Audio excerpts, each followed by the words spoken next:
something like that. It ends up being a shitty movie, which I haven't. Standing I haven't ovation seen. does not count unless they timed Yeah. it. By the way, just saying. Yeah, if it's not 14 minutes, it doesn't count.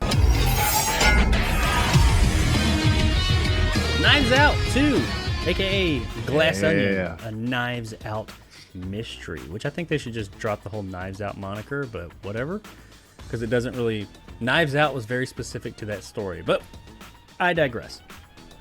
So a lot of information has come out here the past few days about Knives Out 2. And that's because it is at TIFF, the Toronto International Film Festival, and it was screened sons of there. bitches. Yeah, and it's screened there, and we're going to talk about that for a moment, and a couple of other things. First and foremost, Glass Onion, a Knives Out story, had an early screening during this year's Toronto International Film Festival, and it looks like early reactions are looking very good. Not just good, but very good. I got a couple of snippets here. There's a lot of them, of tweets. None of them are spoilers or anything like that. But just to get an idea of what people are saying about it, no, I didn't include their names, just what they said. So this is all people that have seen the movie at TIFF. Apparently, Glass Onion is an absolute blast, bigger, crazier, and funnier than the original, and believe it or not, even twistier and more ambitious than I think it's supposed to be than the original. Rian Johnson just one-upping himself on every level. Also, Rian Johnson's Glass Onion is loaded with surprises that no one knows, is way different than the first film, but just as awesome and very funny. Going to be a huge hit for Netflix. And Rian Johnson has done it again. Glass Onion is even better than Knives Out. Ooh. And superbly crafted murder mystery with more entertainment bang for your buck than anything else you'll see this year. Pleasure doesn't get much simpler or more satisfying than this. And lastly, Glass Onion, a Knives Out mystery, is a blast like everyone hoped. Funnier, more clever, and sharper than the first. Any question or flaw I had got answered as it unfolded. Rian Johnson really has the whodunit down to a science. Fun times at the movies is all I ask for. So that's what they're saying about it. They're saying that it's pretty fucking great if you listen to the. And there's a whole lot more tweets from the people that put it out there. It's almost like Rian Johnson is a good director or something.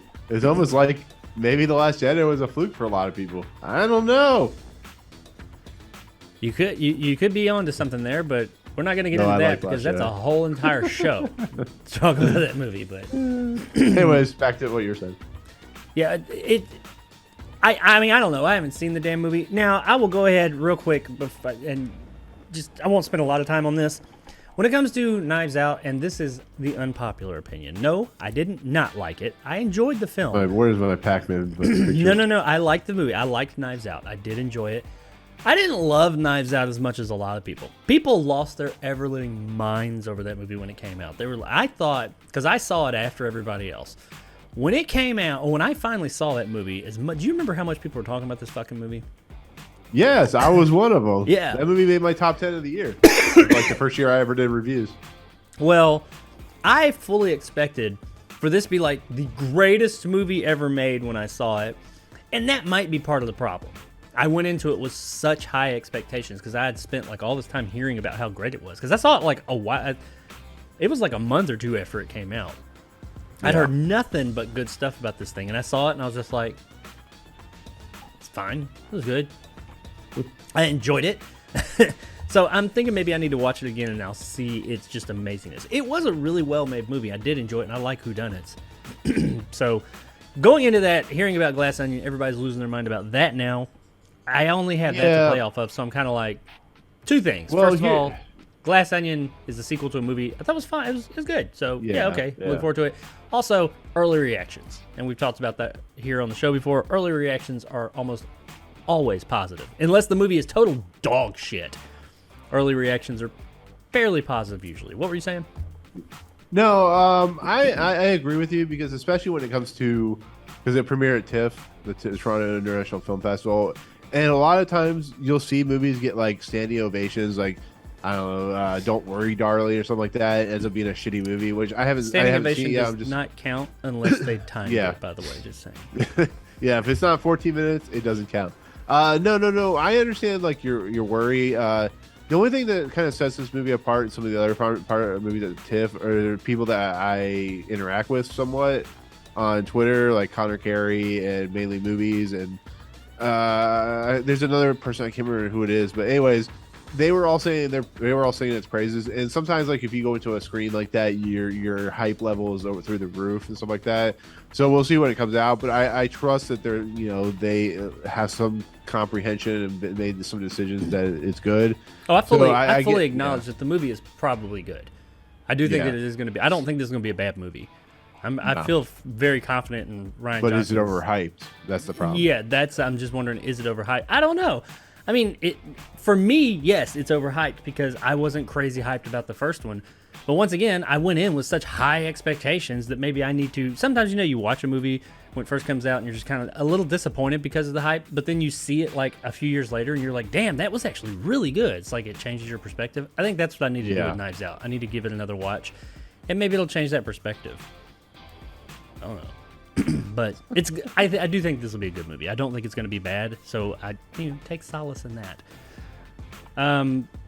Also, about Knives Out, that's not all the Knives Out information and fun we have today.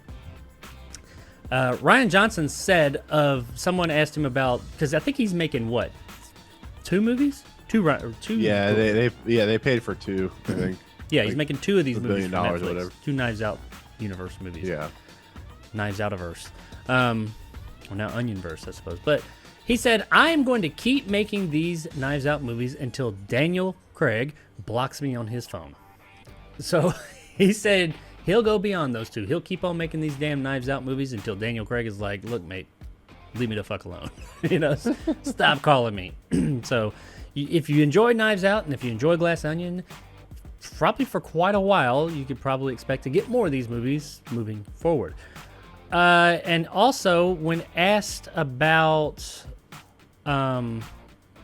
just the movie in general... I'm sorry. Not asked about. He made comments. Ryan Johnson made comments about this being a movie that needs to be seen in theaters.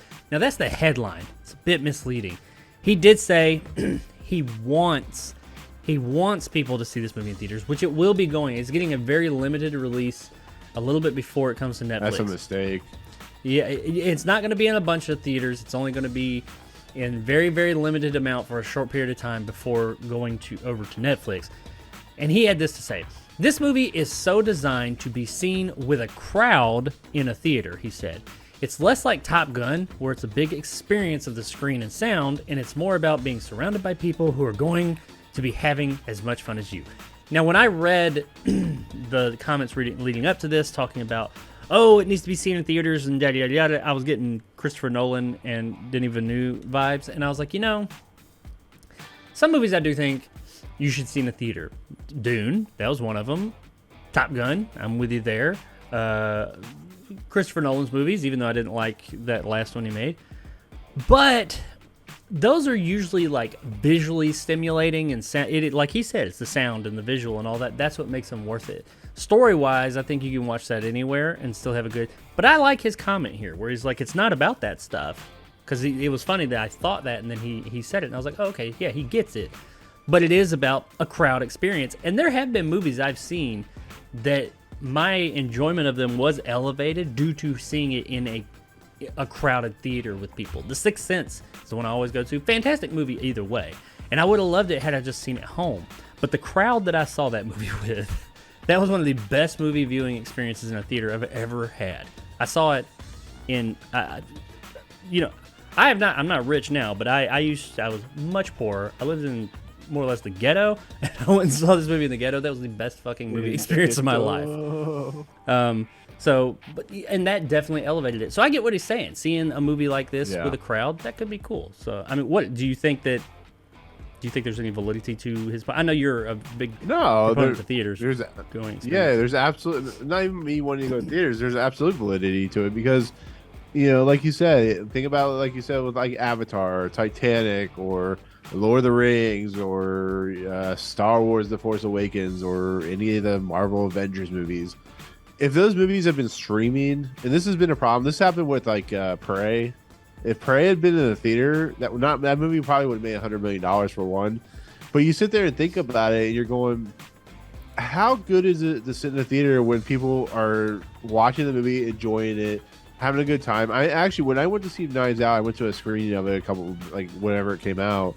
People were like into the movie, like, you know, they weren't on their phones, they were laughing, they were clapping, they were enjoying the movie. So if Ryan Johnson says this is if the movie you should experience in the theater, then Netflix, what the fuck are you doing? Put it in the theater and then release it eventually on Netflix. You know, people don't give a shit. They don't pay attention when this shit comes out. They're like, oh, Knives Out sequel's out, I'll watch it on Netflix. Give it like an actual theatrical run. But Netflix is too fucking greedy for that kind of shit. So that's why they're I do money. think that it would behoove Netflix to put it out in theaters and on streaming. I mean, I don't know you how. saw I don't Warner know. Brothers did that. Do what? You saw how Warner Brothers did with that. It didn't go well. Yeah, but I mean, the Warner Brothers thing was they took movies that were going to theaters and put them on streaming on the same day. This would be a streaming movie that they say, hey, this is good enough to see in theaters too. We're gonna put it in theaters as well, and whatever it makes, they're great. I mean, they put some of their movies in, like The Irishman went to theaters for a bit. This is going to theaters for a bit. They've had some other ones that have done that, but why not give it at least a wider release? Maybe not. Yeah, they make $100 million. That's just what I'm saying. Like, The Irishman would never have made $100 million. I'm just saying this movie is a crowd pleaser, obviously. So, well, I think that one of the things that they're hoping for is that they've got competition in the streaming universe now.